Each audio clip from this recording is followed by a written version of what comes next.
కొరకు యేసు ప్రభువు ఈ లోకంలో జన్మించాడు.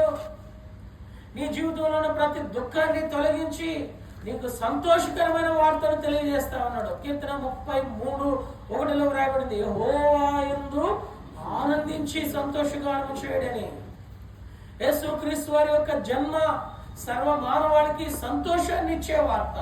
సర్వ మానవాళికి మాత్రమే కాదు, పరలోకంలో ఉన్న దేవదూతలు కూడా సంతోషించే వార్త. యేసు ప్రభువు వారి జన్మ వార్త ఎలాంటిదండి?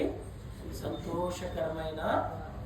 ఒకవేళ ఈ ఉదయకాల సమయంలో నువ్వు ఎలాంటి దుఃఖంతో ఉన్నా, నువ్వు ఎలాంటి నిట్టూర్పుతో ఉన్నా, ఒకవేళ నీ జీవితానికి ఇక నవ్వే దొరకదేమో అని నిరుత్సాహంతో ఉన్నా, సోదరుడా, యేసుక్రీస్తు వారు నా కొరకు, నీ కొరకు, మన కొరకు ఎందుకు జన్మించాడైనా అంటే సంతోషకరమైన వార్తను నీకు తెలియజేయండి. 6-7 చదువుకో.